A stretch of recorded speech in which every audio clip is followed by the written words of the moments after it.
Hello hello hello hello hello. ठीक। Hello, नमस्कार। आप लोग कैसे हैं? हम जितेश सिंह और अग्रवाल स्मार्ट क्लासेस में आपका स्वागत है। आज हम लोग शुरू करेंगे वेक्टर। ठीक है। वेक्टर का पूरे फिजिक्स में बहुत ज़्यादा इम्पोर्टेंट है। क्या क्या इम्पोर्टेंट है ये जानेंगे फिजिक्स में वेक्टर का, क्योंकि इसके बिना आप फिजिक्स को नहीं कर पाएंगे, है ना। तो वेक्टर को अच्छा से समझना पड़ेगा। वेक्टर होता क्या है, इसको कैसे एडिशन करते हैं, ठीक है, किसी वेक्टर क्वांटिटी को कैसे सॉल्व करते हैं, ये सारा चीज़ हम इस चैप्टर में पढ़ेंगे। ठीक है, क्योंकि इसके बिना फिजिक्स का आप न्यूमेरिकल नहीं सॉल्व कर पाएगा, तो वेक्टर पढ़ना ज़रूरी है। ठीक है, तो सबसे पहले जानते हैं क्या होता है वेक्टर, और वेक्टर को कितने पार्ट में डिवाइड किया गया है, उसका क्या रिजोल्यूशन होता है। ठीक है, वेक्टर का कंपोनेंट क्या होता है, वेक्टर प्रोडक्ट क्या होता है, स्केलर प्रोडक्ट क्या होता है, ये सारा चीज़ पढ़ेंगे हम लोग इस चैप्टर में। ठीक है, तो आते हैं।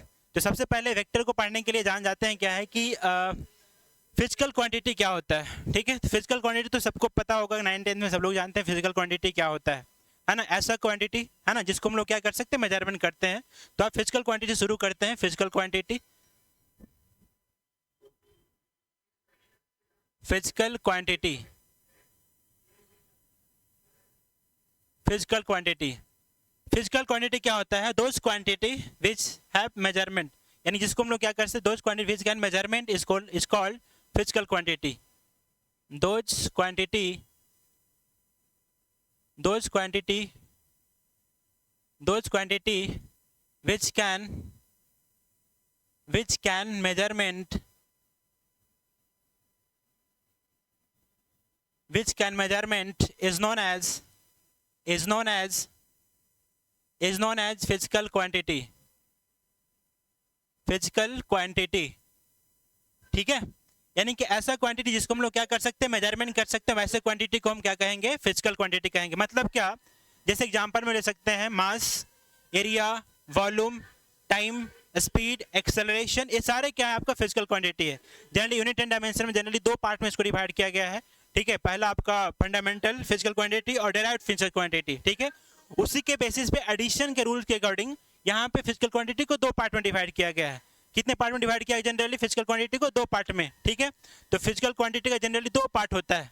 ठीक, अगर बात करें पहला, तो पहला हो गया आपका स्केलर क्वांटिटी, स्केलर क्वांटिटी,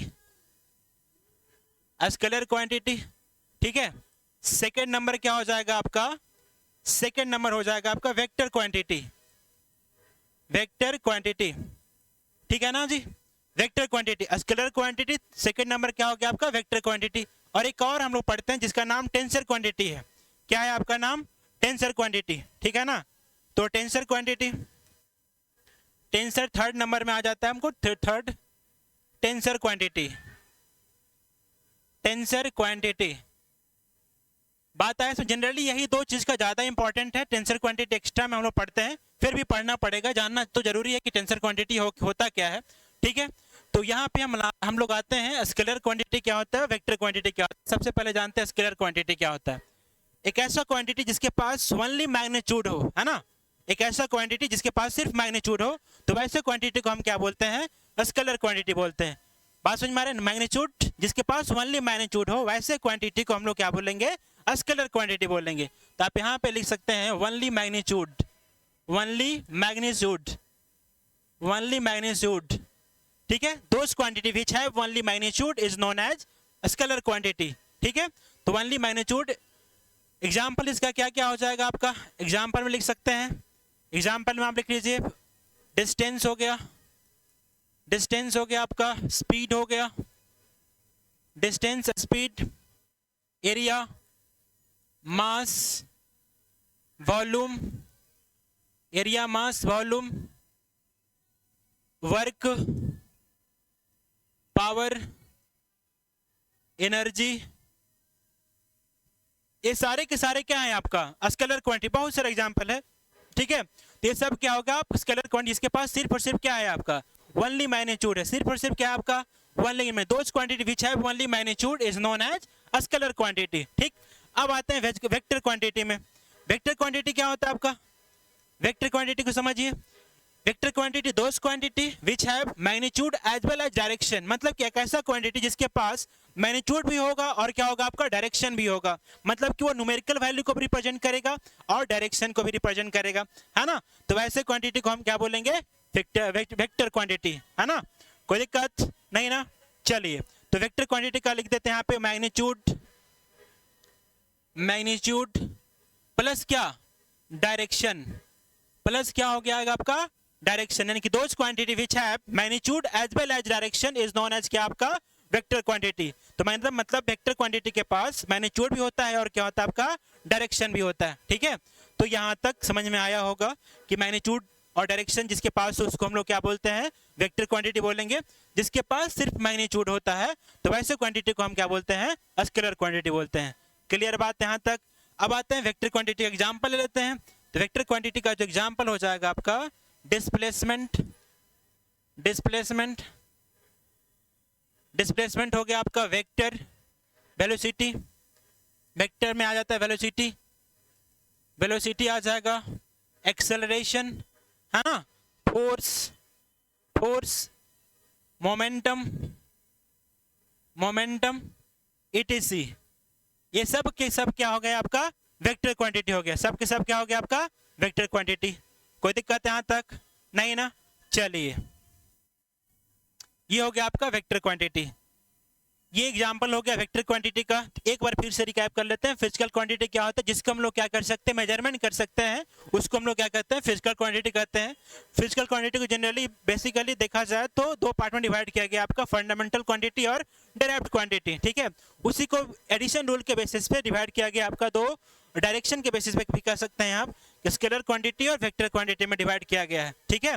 तो स्केलर क्वांटिटी क्या होता है, जिसके पास मैग्नीट्यूड होता हो, जिसके पास क्या होता हो आपका मैग्नीट्यूड होता हो ओनली, उसको क्या बोलते हैं हम लोग वेक्टर क्वांटिटी बोलेंगे, और सॉरी स्केलर क्वांटिटी बोलेंगे। और वेक्टर क्वांटिटी क्या होता है, जिसके पास सिर्फ, जिसके पास मैग्नीट्यूड के साथ साथ क्या हो आपका डायरेक्शन भी हो, तो वैसे क्वांटिटी को हम क्या बोलेंगे, स्केलर वेक्टर क्वांटिटी बोलेंगे।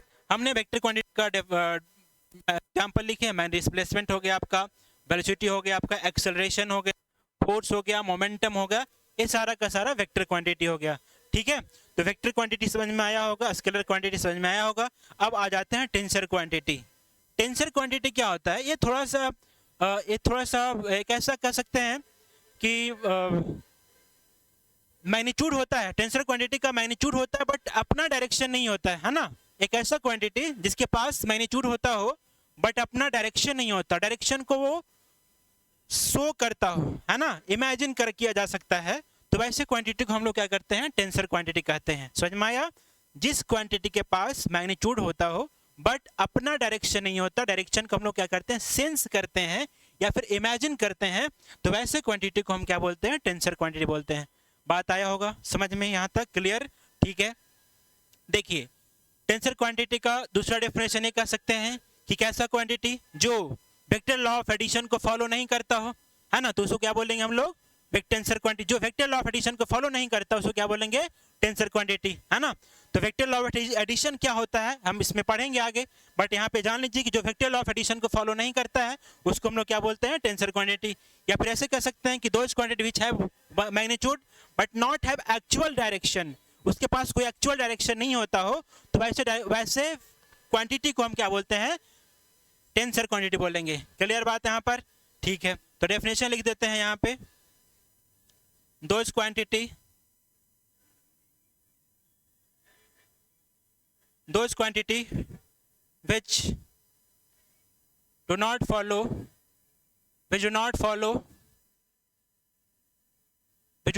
the vector law of addition, vector law of addition, vector law of addition, addition, ठीक है। एक ऐसा क्वांटिटी जो वेक्टर लॉ ऑफ एडिशन को फॉलो नहीं करता हो, वैसे क्वांटिटी को हम क्या बोलेंगे, टेंसर क्वांटिटी, है ना। या फिर अपना तरीका से भी समझिएगा, जो क्वांटिटी जिसके पास मैग्नीट्यूड होता हो बट एक्चुअल डायरेक्शन नहीं होता हो, हम डायरेक्शन को क्या करते हैं, सेंस करते हैं, तो वैसे क्वांटिटी को क्या कहते हैं आपका, टेंसर क्वांटिटी। दूसरे तरीके से ऐसे भी कह सकते हैं, ना तो ये वेक्टर होगा क्लियरली, ना तो ये क्या होगा, वेक्टर स्केलर होगा, दोनों में से कोई नहीं, जो बीच का बिहेवियर शो करता है, तो वैसे क्वांटिटी को भी क्या कहते हैं हम लोग, टेंसर क्वांटिटी बोलेंगे। बात आया समझ में, है ना। तो इसका एग्जाम्पल जनरली क्या क्या हो गया, एग्जाम्पल टेंसर क्वांटिटी क्या हो गया आपका, करंट, अपने करंट क्लास 10th में पढ़े होंगे, है ना। करंट, करंट हो गया, उसके बाद प्रेशर हो गया, उसके बाद स्ट्रेस हो गया, ठीक है। तो ये करंट, प्रेशर, स्ट्रेस, ये क्या होता है आपका टेंसर क्वांटिटी। करंट में डायरेक्शन हम लोग क्या करते हैं, खुद से एज्यूम करते हैं। जब सर्किट का क्वेश्चन सॉल्व करते हैं तो करंट का डायरेक्शन हम लोग क्या करते हैं, खुद से एज्यूम करते हैं, ठीक है। सिमिलरली प्रेशर, उसी प्रकार क्या होता है स्ट्रेस। ये सारे तीनों एग्जाम्पल किसका हो गया आपका, टेंसर क्वांटिटी हो गया, ठीक है। तो यहाँ तक समझ में आया होगा कि वेक्टर क्या होता है, स्केलर क्या होता है आपका, टेंसर क्या होता है, टेंसर क्वांटिटी क्या होता है, ठीक है। चलिए यहां तक हो गया, आगे बढ़ते हैं। अब आते हैं representation of vector.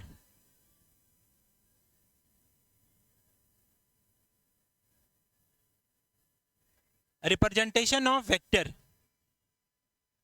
Representation of vector, vector को जनरली हम लोग कैसे रिप्रेजेंट करते हैं, ठीक है। तो vector is, a vector is represented, a vector is represented by an arrow, a vector is represented by an arrow where initial point is known as, where initial point is known as tail and arrow is known, and final is known as head, is known as head, final is known as head, ठीक है। देखिए ये आपका vector हो गया, ये जो arrow represent कर रही है वेक्टर क्वांटिटी, इस पॉइंट को हम लोग क्या बोलेंगे, टेल बोलेंगे, ठीक है। और इस पॉइंट को हम लोग क्या बोलेंगे, हेड बोलेंगे, ठीक। और ये जो लेंथ बताएगा, ये मैग्नीट्यूड बताएगा इस वेक्टर का, क्या बताएगा आपका, मैग्नीट्यूड बताएगा, क्या बताएगा, मैग्नीट्यूड। जितना ज़्यादा लेंथ होगा उस वेक्टर का उतना ही ज़्यादा क्या होगा, मैग्नीट्यूड होगा। जितना छोटा होगा उस वेक्टर का मैग्नीट्यूड उतना ही क्या होगा, छोटा होगा। कोई दिक्कत यहाँ पर नहीं ना, ठीक है। इस पॉइंट को मान लेते ए, इस पॉइंट को बी रिप्रेजेंट करते। तो वेक्टर को रिप्रेजेंट कैसे करते हैं, ए बी, टेल को सबसे पहले लिखते हैं, बी को बाद में, ठीक है। ये वेक्टर रिप्रेजेंटेशन हो गया। समझ में आया, वेक्टर को हम लोग कैसे रिप्रेजेंट करते हैं, एरो से रिप्रेजेंट करते हैं। उसका जो लेंथ होता है वो क्या बताता है आपका, मैग्नीट्यूड बताएगा, ठीक है। ये हो गया आपका। अगर वेक्टर को जनरली हम लोग अल्फाबेट से रिप्रेजेंट करते हैं,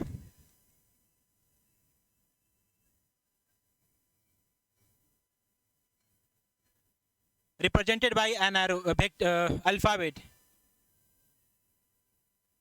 किससे रिप्रेजेंट करेंगे, वेक्टर अल्फाबेट से। जैसे कि आप एग्जांपल ले लीजिए, example vector A, F, P, ये सब क्या है आपका वेक्टर हो गया, क्या हो गया आपका, वेक्टर हो गया। कोई दिक्कत नहीं ना, ठीक है। अगर मान लीजिए कि ऐसा लिखा हुआ है, इस तरह से लिखा हुआ है, मतलब क्या, किसके पास मैग्नीट्यूड भी है, इसके पास क्या है आपका, मैग्नीट्यूड के साथ साथ क्या है आपका, डायरेक्शन भी है ना। मतलब कि ये वेक्टर है। इसको क्या करेंगे, इसको क्या पढ़ेंगे, क्या प्रोनाउंसिएशन क्या करेंगे, वेक्टर ए, क्या बोलेंगे, वेक्टर ए, ठीक है, वेक्टर ए, ठीक। मतलब वेक्टर ए, अगर ऊपर एरो दिया हुआ मतलब किसके पास मैग्नीट्यूड भी है और क्या है आपका, डायरेक्शन भी है, ठीक। यहाँ पे समझिएगा, अगर वेक्टर के पास में मॉड लगा हुआ है, वेक्टर के पास क्या लगा हुआ आपका, मॉड, या फिर सिर्फ अल्फाबेट लिखा हुआ है, सिर्फ क्या लिखा हुआ आपका, अल्फाबेट लिखा हुआ है, तो ये इसके पास सिर्फ क्या है आपका, ओनली मैग्नीट्यूड। ये क्या है आपका, सिर्फ ओनली मैग्नीट्यूड। ये क्या है आपका, सिर्फ मैग्नीट्यूड,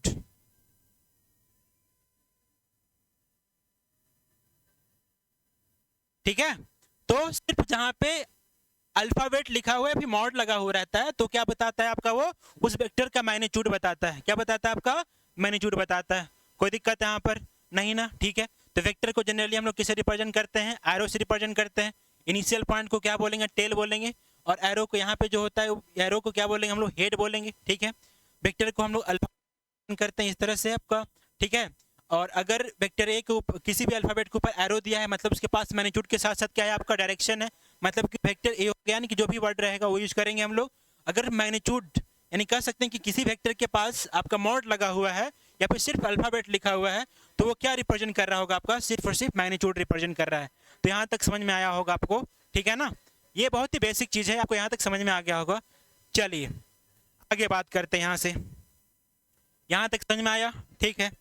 तो वेक्टर का रिप्रेजेंटेशन हम लोग समझ गए, वेक्टर को कैसे रिप्रेजेंट करेंगे, ठीक है, क्योंकि रिप्रेजेंटेशन जानना जरूरी है, ठीक।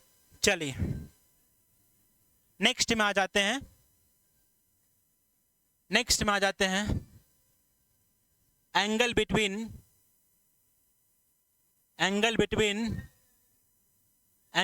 Two vectors. Angle between two vectors, angle between two vectors, दो वेक्टर के बीच में हम एंगल कैसे फाइंड करेंगे, है ना। फिर दो वेक्टर के बीच में एंगल कैसे देखेंगे, तो सबसे पहले ये जान लीजिए कैसे देखेंगे हम लोग कि दो वेक्टर के बीच में एंगल तभी फाइंड करेंगे जब वो दो वेक्टर या तो हेड टू हेड ज्वाइन किया हो या फिर टेल टू टेल ज्वाइन किया हो, है ना। दो वेक्टर के बीच में एंगल फाइंड कैसे करेंगे, या तो vector head to head join किया हो या फिर क्या होगा आपका टेल टू टेल ज्वाइन किया हो। जैसे कि मान लीजिए वेक्टर ए और बी है, ये वेक्टर ए है और क्या वेक्टर बी है ना। तो आप देख रहे हैं कि यहाँ पे टेल टू टेल ज्वाइन किया हुआ है, तो ये जो एंगल हो गया ये हो गया आपका क्या angle between vector A and vector B. किसके बीच में एंगल हो गया आपका, vector A and vector B के बीच में हो गया। या फिर कह सकते हैं ऐसे, या तो टेल टू टेल ज्वाइन होना चाहिए, टेल टू टेल ज्वाइन होना चाहिए आपका, तो ये हो गया आपका थीटा। ये भी क्या होगा, मान लीजिए वेक्टर ए है और ये क्या आपका वेक्टर बी है, तो ये हो गया आपका angle between vector A and B, ठीक है। तो कंडीशन क्या है कि दो वेक्टर के बीच में एंगल फाइंड करना हो तो दोनों वेक्टर दोनों वेक्टर आपका हेड टू हेड ज्वाइन होना चाहिए और क्या होना चाहिए टेल टू टेल ज्वाइन होना चाहिए। दूसरा पॉइंट याद रखना है कि be take always smallest angle, be take always smallest angle, smallest angle. हम लोग कौन सा एंगल लेंगे, स्मॉल एंगल जो होगा, क्योंकि एंगल तो ये भी है, एंगल तो ये भी है आपका, लेकिन इस एंगल को हम लोग कंसीडर नहीं करेंगे, ये वाला एंगल जो छोटा एंगल होगा उसी को कंसीडर करेंगे। कोई दिक्कत, एंगल तो ये भी है लेकिन इसको हम लोग कंसीडर नहीं करेंगे। किसको कंसीडर करेंगे हम लोग, इसको कंसीडर करेंगे। बात आया होगा समझ में, ठीक है ना। तो सबसे स्मॉलेस्ट एंगल होगा उसी को मेजरमेंट करेंगे। क्लियर बात, ठीक है। चलिए यहाँ पे क्वेश्चन देख लेते हैं। क्वेश्चन छोटा सा क्वेश्चन है, बेसिक लेवल का। जैसे कि मान लीजिए आपका वेक्टर ए है ना, एक्स एक्सिस से आपका 30 डिग्री बना रहा है, दूसरा वेक्टर है आपका जो वाई एक्सिस से 30 डिग्री बना रहा है, ठीक है। क्वेश्चन है find the angle between vector A and B, vector A and B, A और बी के बीच में वेक्टर का फाइंड करना है, एंगल फाइंड करना है, ठीक है। तो ए और बी के बीच में एंगल फाइंड करिए। कैसे फाइंड करेंगे, अच्छा यहाँ पे एक रूल्स याद रखना है। एक रूल्स क्या याद रखना है, नोट्स में करके लिख सकते हैं क्या, नोट्स में लिख लीजिएगा कि जब, ध्यान सुनिएगा, जब किसी भी वेक्टर को पैरेलल शिफ्ट करते हैं, जब किसी वेक्टर को पैरेलल, जैसे मान लीजिए वेक्टर है आपका, ये आपका टेल है, ये आपका क्या मान लेते हैं हेड मान लेते हैं, है ना। इसका टिप को हम हेड मानते हैं, इसको हेड टेल मानते हैं। इस वेक्टर को पैरेलल शिफ्ट करते हैं, यहाँ से उठाकर कहीं और रख दिया पैरेलल, तो क्या इसके मैग्नीट्यूड में चेंज हुआ, कोई चेंजिंग नहीं हुआ। क्या इसके डायरेक्शन में चेंज हुआ, कोई चेंजिंग नहीं हुआ। तो मतलब क्या कि जब किसी वेक्टर को पैरेलल शिफ्ट करते हैं तो मैग्नीट्यूड में ना तो डायरेक्शन, ना वेक्टर में ना तो मैग्नीट्यूड चेंज होता है, ना तो क्या चेंज होता है आपका डायरेक्शन चेंज होता है, ठीक है। तो वेक्टर क्या रहेगा, एज इट इज रहेगा, मतलब चेंज नहीं करेगा, ठीक है ना। तो यहाँ पे लिख सकते हैं नोट पहला नंबर कि when a vector is shift parallel to itself,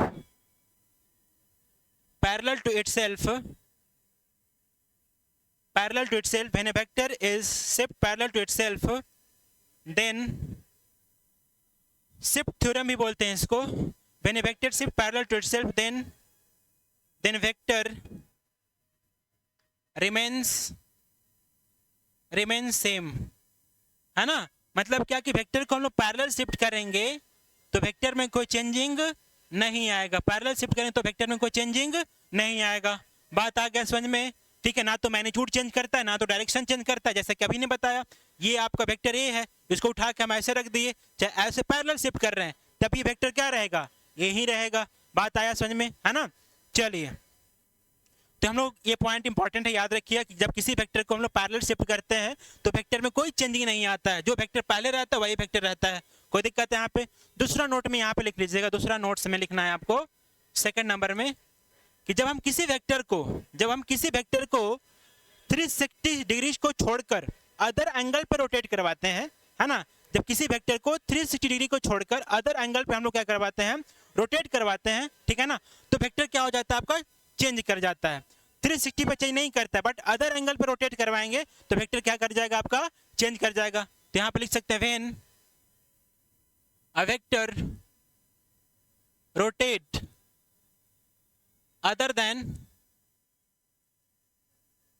360 degree angle then vector changes,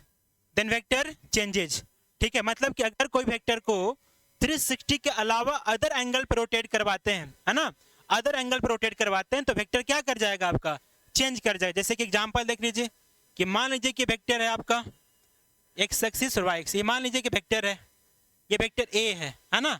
ये एंगल कितना बना रहा है आपका, 30 डिग्री बना रहा है, कितना बना रहा है आपका, 30 डिग्री बना रहा है, ठीक है।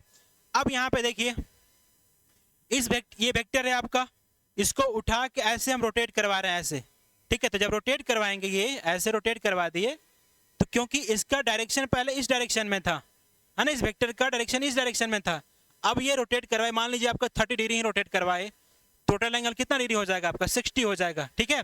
तो इसका मैग्नीट्यूड सेम है, बट डायरेक्शन क्या होगा आपका, सेम होगा। डायरेक्शन क्या होगा आपका, सेम हो जाएगा, सॉरी डायरेक्शन क्या हो जाएगा आपका, उल्टा आपको अलग हो जाएगा, बट मैग्नीट्यूड क्या है आपका, सेम है। तब दोनों में से कोई भी एक चीज चेंज करता हो, चाहे मैग्नीट्यूड चेंज करे चाहे डायरेक्शन चेंज करे, है ना, या फिर दोनों चेंज कर जाता है, तो वेक्टर क्या हो जाता है आपका, चेंज कर जाएगा। यानी कि वेक्टर ए नहीं रहा है, वेक्टर क्या हो जाएगा, अदर वेक्टर, मतलब इसको बी मान लेते हैं, तो वेक्टर क्या हो गया आपका, बी हो जाएगा। कोई दिक्कत यहाँ पर नहीं आया समझ में। फिर से सोचिए, सुनिए पहला नंबर कि जब किसी वेक्टर को हम पैरेलल शिफ्ट करते हैं, क्या शिफ्ट करते हैं, पैरेलल शिफ्ट करते हैं, तो वेक्टर में कोई चेंजिंग नहीं आता है। दूसरा नंबर, अगर वेक्टर को 360 के अलावा किसी अदर एंगल पर रोटेट करवाते हैं तो वेक्टर क्या कर जाएगा आपका, चेंज कर जाएगा, ठीक है। तो ये दोनों पॉइंट इंपॉर्टेंट है, इसको याद रखना है, ठीक है, और इसको याद रखना है। चलिए आप क्वेश्चन पे आइए, तो क्वेश्चन कैसे सोल्व करेंगे देखिएगा ध्यान से। हमने बताया कि किसी वेक्टर को पैरेलल शिफ्ट करते हैं तो कोई चेंजिंग नहीं होता। दूसरा पॉइंट याद रखना है क्या, कि वेक्टर के बीच में एंगल तभी देखेंगे जब वेक्टर क्या होगा आपका, टेल टू टेल ज्वाइन होगा, या फिर क्या होगा आपका, हेड टू हेड ज्वाइन होगा, ठीक है ना। तो क्या ये एंगल हो सकता है, क्या ये एंगल हो सकता है, ये एंगल हो सकता है, बिल्कुल नहीं हो सकता है। क्यों नहीं होगा, क्योंकि ये आपका हेड टू टेल ज्वाइन है। कैसा ज्वाइन है आपका, हेड टू टेल ज्वाइन है।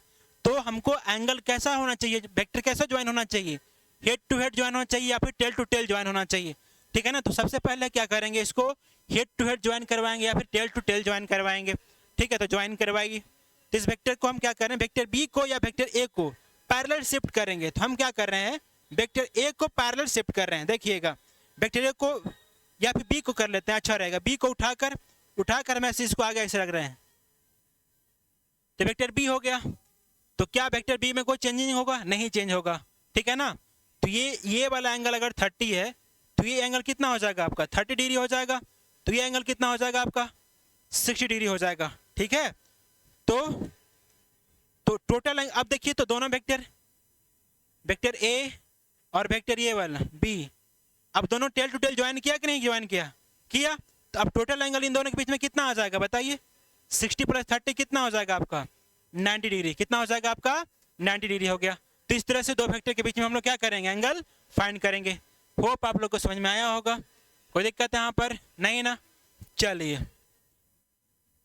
एक क्वेश्चन और बेसिक देख लेते हैं, छोटा सा इसी तरह का क्वेश्चन है, ठीक है। ये याद होना चाहिए कि दो वेक्टर के बीच में एंगल हम लोग कैसे, दोनों वेक्टर आपका हेड टू हेड ज्वाइन होना चाहिए या फिर क्या होना चाहिए आपका टेल टू टेल ज्वाइन होना चाहिए। दूसरा टर्म याद होना चाहिए क्या, कि जब किसी वेक्टर को हम लोग पैरेलल शिफ्ट करते हैं तो वेक्टर में कोई चेंजिंग नहीं आता है। दूसरा नेक्स्ट पॉइंट में याद रखना है कि जब किसी वेक्टर को 360 के अलावा अदर एंगल पर रोटेट करवाते हैं तो वेक्टर क्या होता है आपका चेंज कर जाता है, क्योंकि उसका मैग्नीट्यूड तो सेम रहता है बट डायरेक्शन क्या हो जाता है आपका चेंज कर जाता है, तो वेक्टर क्या हो जाएगा बिल्कुल अलग हो जाएगा। तो यहाँ तो ये दो टर्म याद रखना है ये चीज। अब आगे आते हैं यहाँ पे एक क्वेश्चन और कर लेते हैं, बेसिक क्वेश्चन ही एंगल का है।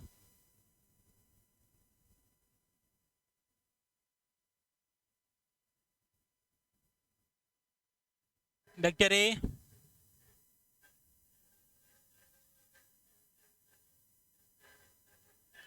Vector B,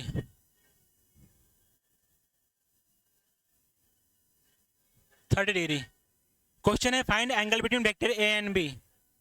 find the angle between vector A and B. A और बी के बीच में एंगल कैसे फाइंड करेंगे, चलिए फाइंड करिए। देखिए तो कैसे फाइंड करेंगे, देखिएगा हमने बताया क्योंकि वेक्टर के बीच में एंगल फाइंड करने के लिए क्या होना चाहिए आपका हेड टू टेल ज्वाइन होना चाहिए या फिर टेल टू टेल ज्वाइन होना चाहिए। तो ये जो यहाँ पे वेक्टर ज्वाइन है ना तो हेड टू हेड ज्वाइन है ना तो क्या आपका टेल टू टेल ज्वाइन है। ठीक है, ये क्या है हेड टू टेल ज्वाइन है। कैसा ज्वाइन है आपका हेड टू टेल ज्वाइन है ना। तो ये वाला एंगल को हम लोग नहीं ले सकते, इस वाले एंगल को हम लोग नहीं ले सकते हैं। तो क्या करना पड़ेगा, किसी एक वेक्टर को शिफ्ट करना पड़ेगा। तो हम क्या कर रहे हैं बी वेक्टर को पैरेलल शिफ्ट कर रहे हैं ऊपर, तो बी वेक्टर को पैरेलल शिफ्ट कर दिए, उठाकर ऐसे रख दिए, तो वेक्टर में कोई चेंजिंग नहीं आएगा। वेक्टर में कोई चेंजिंग नहीं आए तो वेक्टर ये बी ही रह जाएगा, ये क्या रह जाएगा वेक्टर बी रह जाएगा। ठीक है ना। तो देखिए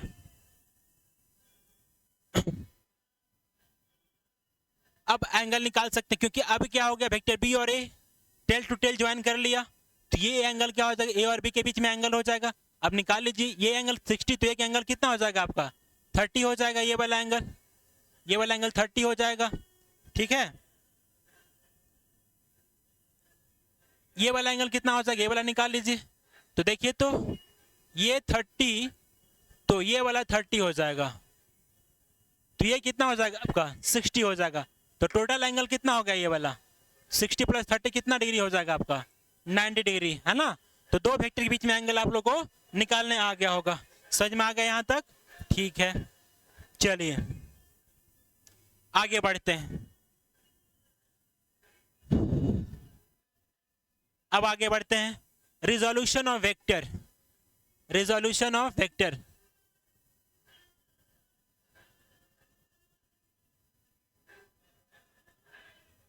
हम पढ़ेंगे टाइप्स ऑफ वेक्टर, पढ़ेंगे एडिशन ऑफ वेक्टर पढ़ेंगे, उससे पहले हम पढ़ लेते resolution of vector. Resolution of vector, ठीक है। रिजोल्यूशन ऑफ वेक्टर क्या होता है कि अ वेक्टर रिजॉल्व इन 2 और मोर कंपोनेंट, यानी किसी वेक्टर को दो से अधिक कंपोनेंट में जब ब्रेक करते हैं उसी को हम लोग क्या बोलते हैं रिजोल्यूशन ऑफ वेक्टर बोलेंगे। क्या बोलेंगे उसको रिजोल्यूशन ऑफ वेक्टर, है ना। तो ब्रेक करके देखिए मान लीजिए कि आपका ये वेक्टर ए है आपका, ये आपका 30 डिग्री, ये आपका कोई भी एंगल थीटा मान लेते हैं। ठीक है, ये आपका थीटा हो गया। ध्यान से देखिएगा, दूसरा डायग्राम बनाते हैं।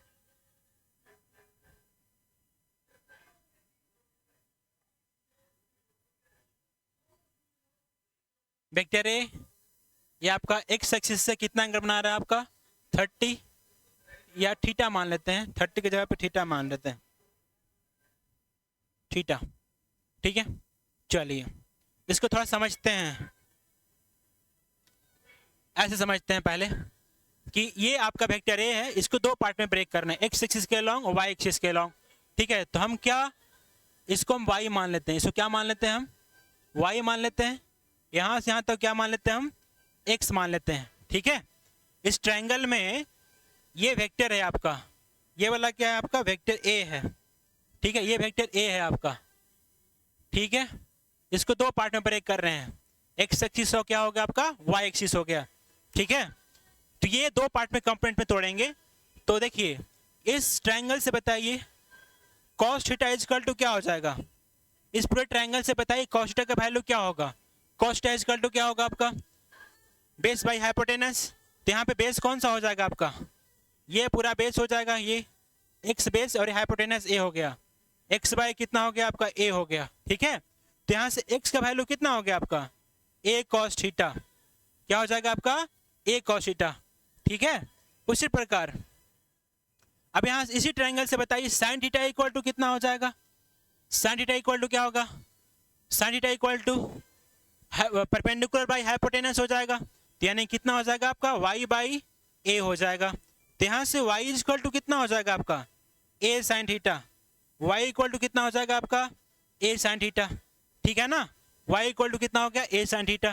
तो मतलब हम क्या कह सकते हैं इसको, मतलब क्या कह सकते हैं कि इस वेक्टर का जो कंपोनेंट तोड़ेंगे, इस वेक्टर का जो कंपोनेंट तोड़ेंगे यानी कि रिजोल्व करेंगे वेक्टर a को, तो ये थीटा हो गया। तो इसका जो x कंपोनेंट होगा, इसका जो x कंपोनेंट होगा ये हो जाएगा आपका a cos थीटा, और ये क्या हो जाएगा आपका a sin थीटा, ये क्या हो जाएगा आपका a sin थीटा हो जाएगा। बात समझ में आया होगा, आया कि नहीं आया बताइए, आया ही होगा ना। चलिए तो ये होगा a cos थीटा और ये क्या होगा a sin थीटा। तो ऐसे हम लोग क्या करते हैं किसी वेक्टर के कंपोनेंट में ब्रेक करते हैं, ठीक है। तो ये हो गया आपका रिजोल्यूशन ऑफ वेक्टर, ठीक है। दूसरे तरीके से इसको याद रखना है कि कोई जरूरी नहीं कि ये आपका थीटा हमेशा एक्स एक्सिस से ही हो या हमेशा एक्स एक्सिस वाई एक्सिस से भी हो सकता है। तो याद कैसे रखेंगे कि जिस वेक्टर के जिस एक्सिस के साथ वेक्टर एंगल बना रहा हो, है ना, याद कैसे रखेंगे, जिस एक्सिस के साथ वेक्टर एंगल बना रहा हो उसके साथ क्या लगाएंगे कॉस लगाएंगे, और जिसके साथ एंगल नहीं बना रहा हो उसके साथ क्या लगाएंगे साइन लगाएंगे। ध्यान से सुनिएगा, जिस एक्सिस के साथ वेक्टर एंगल बना रहा हो उसके साथ क्या लगाएंगे कॉस लगाएंगे, जिसके साथ एंगल नहीं बना रहा हो उसके साथ हम क्या लगाएंगे साइन लगाएंगे, ठीक है ना। तो देखिए तो यहाँ पे एक्स एक्सिस के साथ थीटा एंगल बन रहा है, तो यहाँ पे हम क्या लगा दिए ए कॉस थीटा, जिसके साथ एंगल नहीं बन रहा है जिसके साथ हम क्या लगा दिए साइन लगा दी। आप ऐसे याद रखिएगा, ठीक है। जैसे दूसरा देख सकते हैं आप, यहाँ पे क्या है ना कि वेक्टर एक वेक्टर एफ वेक्टर है, फोर्स मान लेते हैं, और ये वाई एक्सिस से एंगल थीटा बना रहा है, किससे बना रहा है आपका वाई एक्सिस से बना रहा है। तो इसका कंपोनेंट हम तोड़ेंगे, इसका कंपोनेंट अगर हम तोड़ते हैं तो क्या हो जाएगा, देखिए तो हमने बताया कि जिसके साथ थीटा लगाएगा, जिसके साथ थीटा एंगल बनाएगा, है ना, उसके साथ क्या लगाते हैं हम लोग कॉस लगाते हैं। तो क्या हो जाएगा आपका ये एफ कॉस थीटा, क्या हो जाएगा आपका ये एफ कॉस थीटा। और जिसके साथ थीटा नहीं लगाते हैं, जिसके साथ थीटा नहीं रहता है उसको हम क्या बोलते हैं एफ साइन थीटा बोल देते हैं। तो आप देख रहे हैं ना, तो ये कुछ हमेशा जरूरी नहीं है कि एक्स कंपोनेंट हमेशा ए कॉस थीटा ही हो सकता है ना। जिसके साथ थीटा रहेगा उसके साथ कॉस लगाएंगे, उस मैग्नीट्यूड के उस वेक्टर के मैग्नीट्यूड के साथ, दूसरे साथ क्या लगा देंगे साइन थीटा लगा देंगे। तो आप लोग को रिजोल्यूशन समझ में आया होगा कि नहीं आया समझ में, एक बार फिर से समझिए, जिस एक्सिस के साथ वेक्टर, जिस एक्सिस के साथ वेक्टर थीटा एंगल बनाता हो, है ना, जिस एक्सिस के साथ वेक्टर थीटा एंगल बनाता हो, है ना, उसके साथ के उस वेक्टर के मैग्नीट्यूड के साथ क्या लगा देंगे कॉस लगा देंगे, क्या लगा देंगे कॉस। और जिसके साथ थीटा नहीं लगाता हो, नहीं बनाता, उसके साथ क्या लगा देंगे हम लोग साइन थीटा लगा देंगे।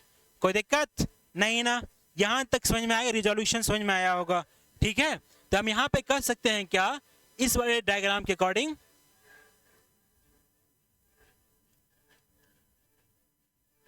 इस वाले डायग्राम के अकॉर्डिंग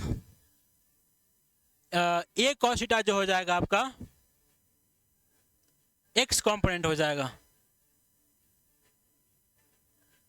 एक कॉस थीटा क्या हो गया आपका एक्स कंपोनेंट, ए साइन थीटा क्या हो गया आपका वाई कंपोनेंट, वाई कंपोनेंट, है ना।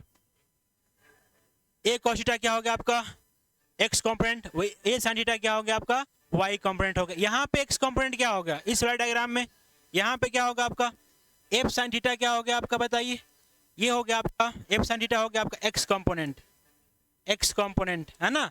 और एफ कॉस थीटा क्या हो गया आपका वाई कंपोनेंट, क्या हो गया आपका वाई कंपोनेंट हो गया।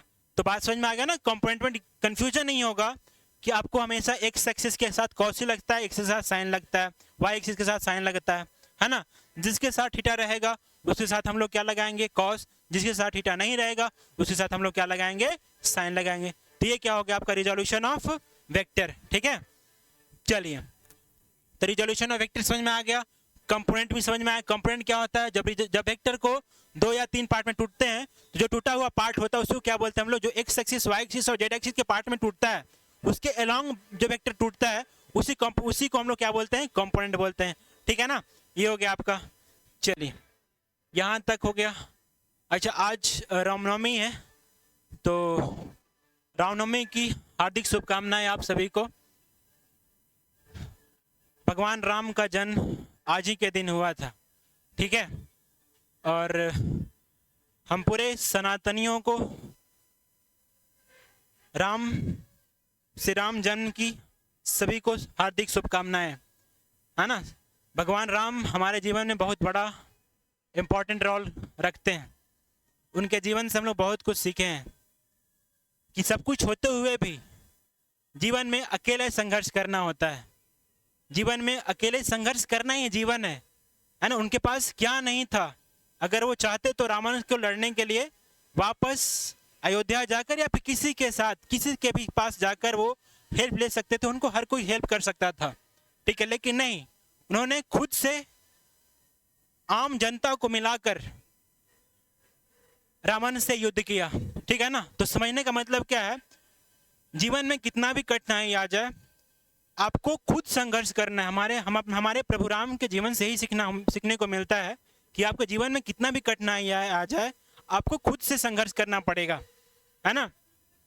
सबसे बड़ा दुख की बात है कि जब आज रात को, यानी कि आज सुबह पूरा प्रोग्राम हुआ है कि भगवान राम को विजय तिलक, यानी कि वो राजा बनने वाले हैं, तिलक चढ़ने वाला है।